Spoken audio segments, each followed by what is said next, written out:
explorers. I hope you enjoy this trip today as we see a little bit more of northwest central Oregon. We're going to go from Mount Hood down the Columbia Gorge and even look at an old wagon train. We'll try not to miss any town or place of interest in this scenic part of Oregon. Up here by Mount Hood, let's visit Trillium Lake and Mount Hood Meadows.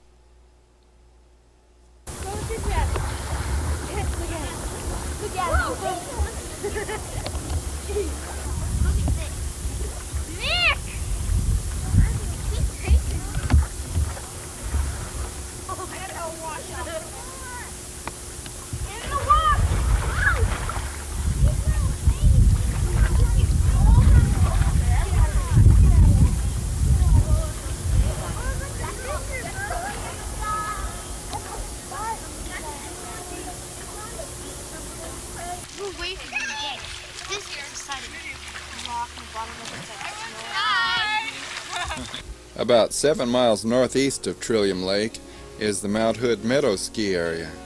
It's quite a bit below the timberline, but far enough around the mountain to stay in the shade more than Timberline Lodge, so the snow should stay here quite a while even into the spring, the same as if it was higher up. I see 2 or 3 ski lifts going up the mountain. You get a good view of this rugged mountain from here.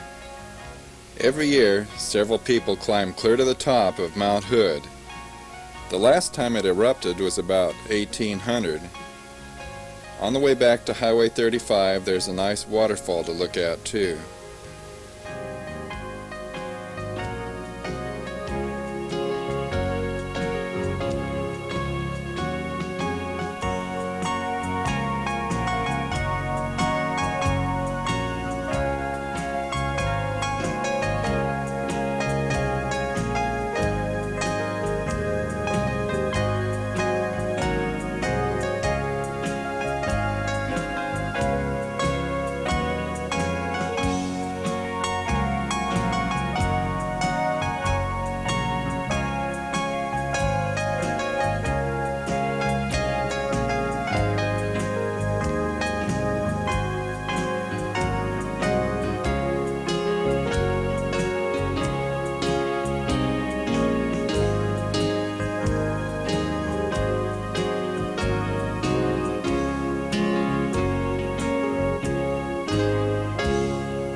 After Mount Hood Meadows and the waterfall is Robinhood Campground, then Polallie Trailhead and Cooper Spur Lodge, Toll Bridge Park, the town of Mount Hood, Parkdale, Dee, Odell, and Hood River. Robinhood Campground is about 4 miles northeast of Mount Hood Meadows. It has spaces for RVs and tents, even a creek and picnic facilities. Then after another 5 miles to the north is Polallie Trailhead in this very scenic country. From here we went about 3 miles west to the Cooper Spur Lodge. The Cooper Spur ski area is up the mountain 3 miles south of here, and there's a couple of camping areas on up the hill a few more miles at a place called Cloud Cap. The Cloud Cap Inn is 6,000 feet high. Whenever a climber gets lost up here on the mountains, rescue operations start here. Toll Bridge County Park is on down the road another 8 miles to the north.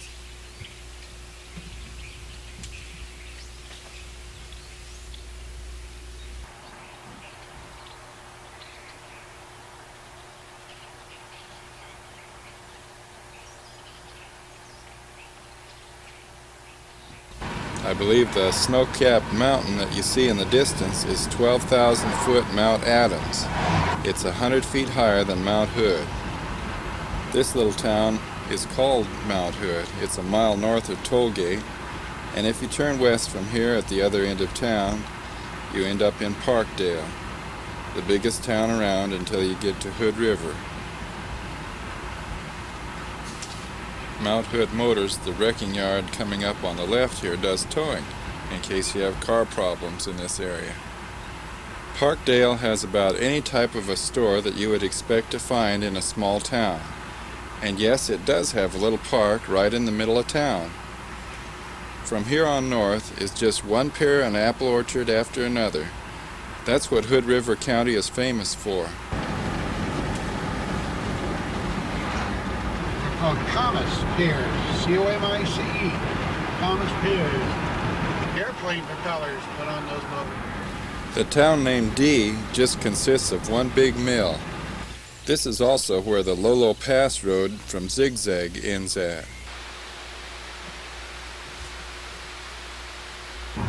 Peaches for sale. Trees. Pears. Are they pears? Bartlett pears. This is the town of Odell.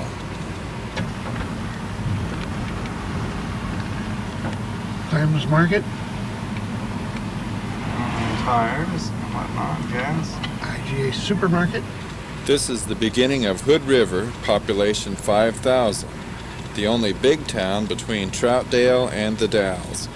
That's still Mount Adams that you see off in the distance to the north.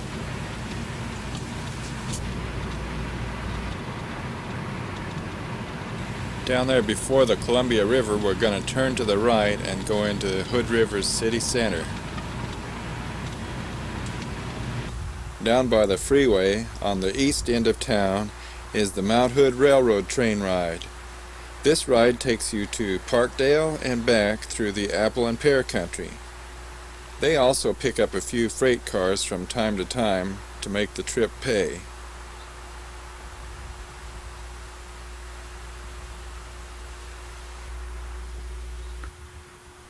Danger, 600 volts.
Clear down here in the end car is the restaurant where you can get your hot dogs and soda pop.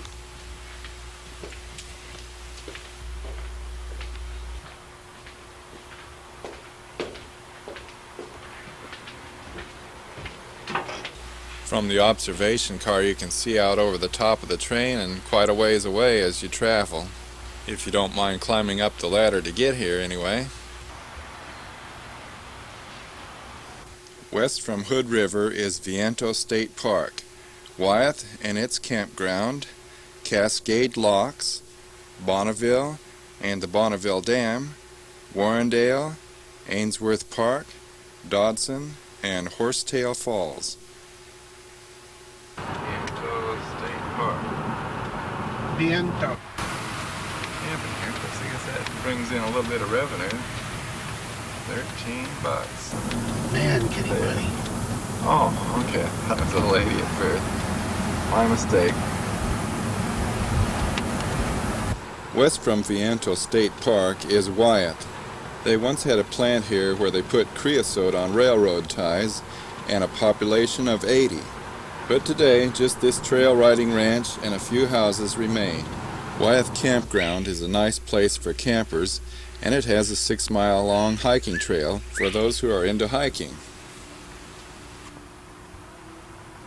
Cascade Locks, next, is a small town with a lot of history.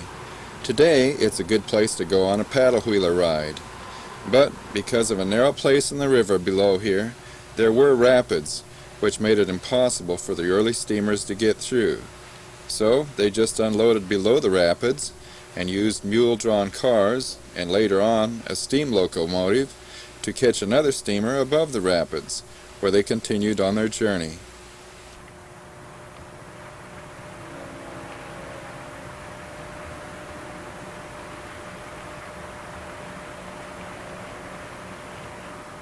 Before the steamers, people who came west by wagon train had to take the wheels off and float them downriver by flatboats because of the steep cliffs on both sides of the river. When they came to the rapids, they had to come ashore and go around the rapids before continuing downstream. The Cascade Locks were built in 1896 by the federal government. Then it was easy to go right on by the rapids. Then in 1939, the backwaters from the Bonneville Dam covered up the rapids, making the locks unnecessary anymore. There is a nice park with picnic tables by the locks and a tall bridge over the canal named the Bridge of the Gods. A few antique tractors stand along the lone main street of Cascade Locks, a seemingly friendly small town that has never grown much since the locks were closed down. About 5 miles west is the Bonneville Dam. It backs up water in the Columbia 48 miles upstream to the Dalles Dam. It's designed so that 718 million gallons of water could spill over it every minute. 1/3 of this continent's total water power comes from this river. This dam furnishes power for Oregon and California both.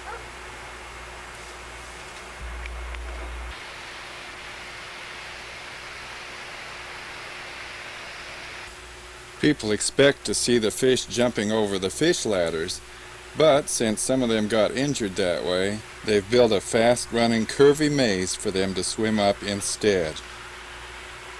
All the fish have to swim through a narrow passage, so each species can be counted through the glass every year.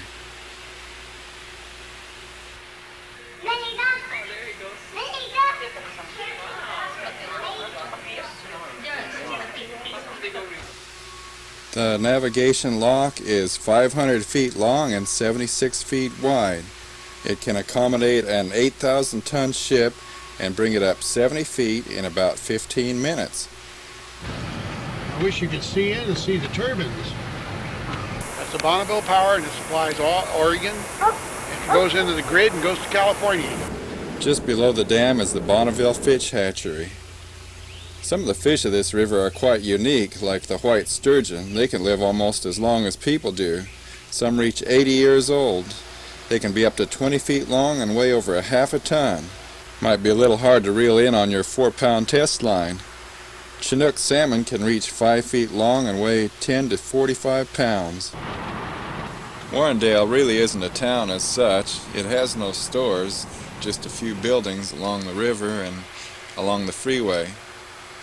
While a little later on, Dodson is kind of a ghost town.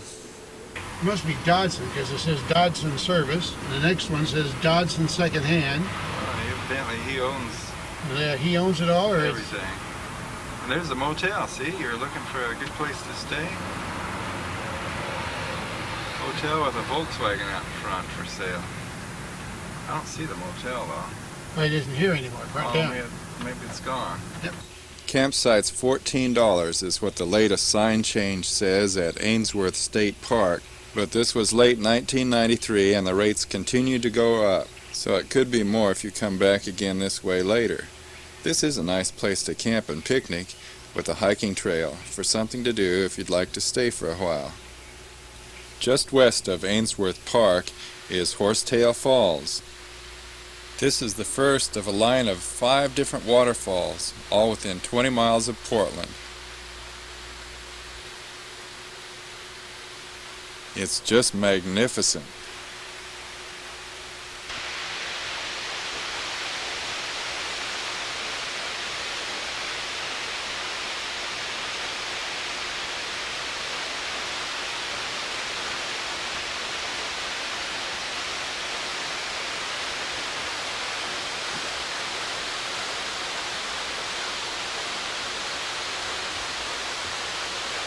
After Horsetail Falls is Multnomah Falls, Benson State Park, Wahkeena and Bridal Falls, Latourel Falls, Talbot State Park, Crown Point, which overlooks Rooster Rock State Park, Corbett, Oxbow State Park, Springdale, and Lewis and Clark State Park.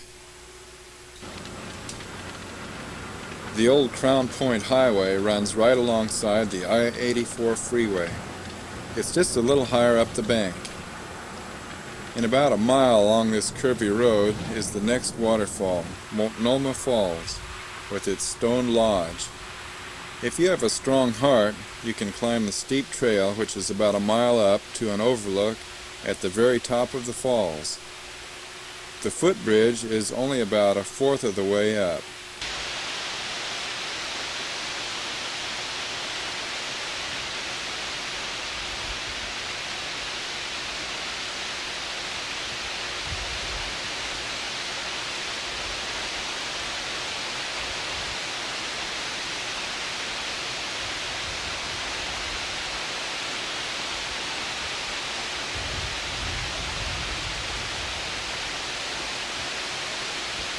You can also view the falls from this turnoff over on the freeway. Then as you go west again, you pass Dalton Point and this nice viewpoint. Lieutenant William Broughton was assigned the job of exploring the Columbia River by Captain Vancouver, and he sailed clear up to this island, over 100 miles upriver from the ocean. Some of the parks on the freeway are only accessible from one side, so you must head east to get to Benson Park on the south side of the freeway. It's a shady little park with a lake and picnic tables. Back over on the old Crown Point Highway again is beautiful Wahkeena Falls. This is the third in this line of waterfalls.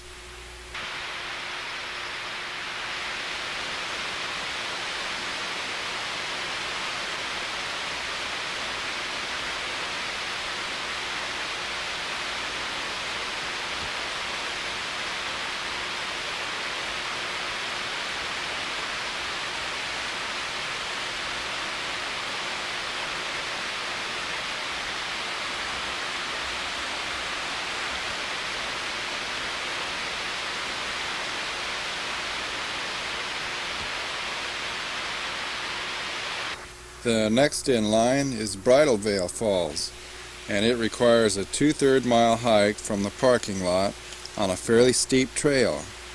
I watched a busload of school kids and they made the climb pretty well.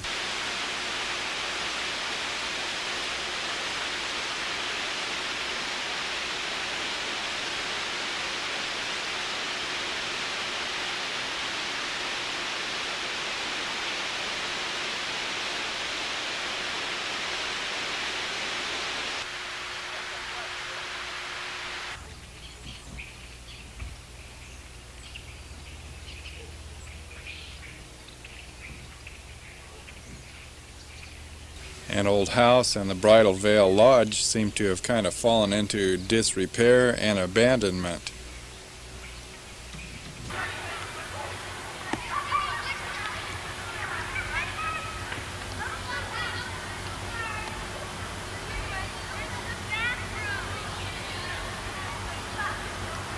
Next in line is the Latourel Falls, another of God's natural wonders. It's amazing how the Lord Jesus can create and keep all this universe running like this and still have time to work miracles and answer prayers for all of us who live for Him. If you personally need His help, just confess your wrongs and surrender your will. Then seek Him with your whole heart and you'll find Him. That's His own promise, and I can testify that it works yet today.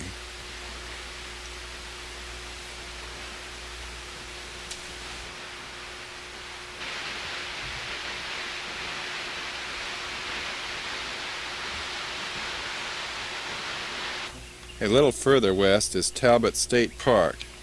It's just a small little park with picnic facilities even for rainy days. Crown Point really looks like a crown.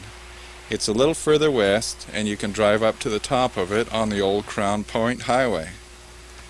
From the Vista House you can see for miles up the Columbia Gorge and clear on into Washington. This is a side view of the Vista House from Women's Forum Park, which is just a little ways to the west. Also from Crown Point, you can look down at the Rooster Rock Rest Area and Swimming Area, which is just off from the I-5 freeway.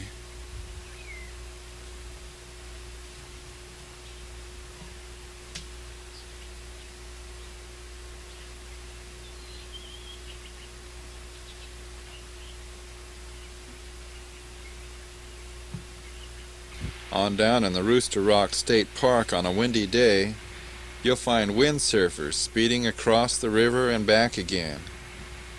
And during the warm summer days, you'll find people swimming in the roped-off swimming area.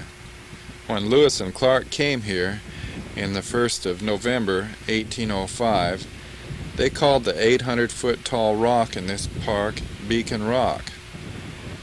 Much later, it was renamed Rooster Rock. Today, it's the site of a nice picnic grounds with a boat launch and recreational area.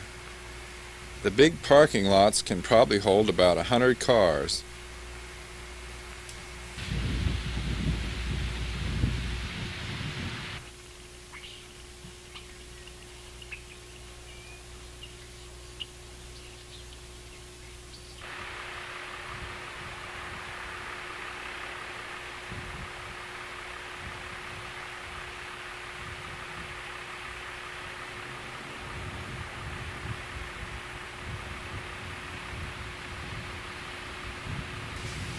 Behind this boat launch is the Rooster Rock, and this is overlooking it from back at the Women's Forum Park. This particular park was sponsored by several women who were dedicated to the preserving of the natural beauty of the Columbia Gorge. They all have their names engraved on the plaques on the center stone here.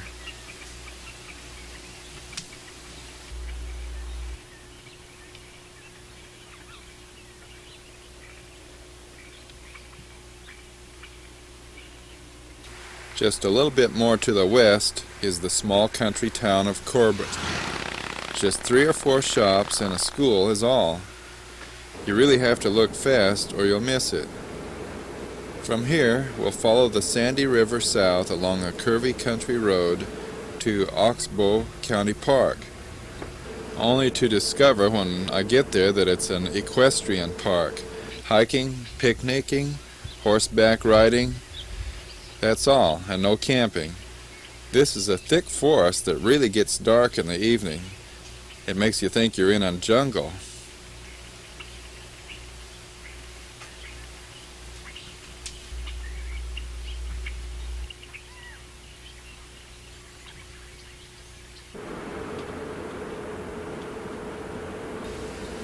On to the north is another very small little country town called Springdale, and it's even smaller than the last one.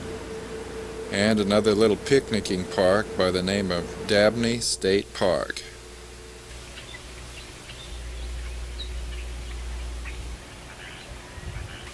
This is the Lewis and Clark State Park. When Lewis and Clark discovered that the mouth of the Sandy River was pure quicksand, they just came up the river about 1.5 miles to right near this spot. Then went on to make camp on Government Island, which is where Portland's 205 freeway crosses the Columbia.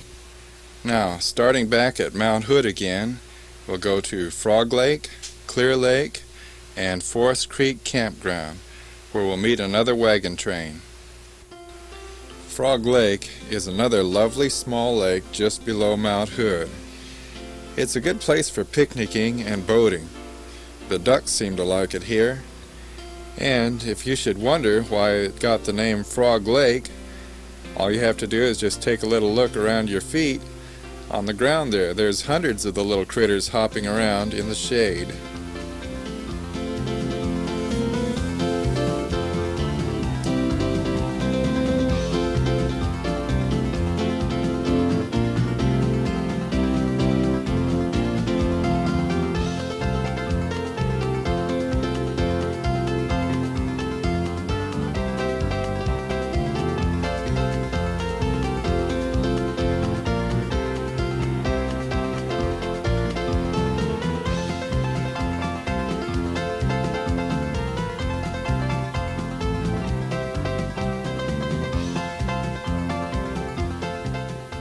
Clear Lake is not quite as pretty of a lake because it's man-made from a dam.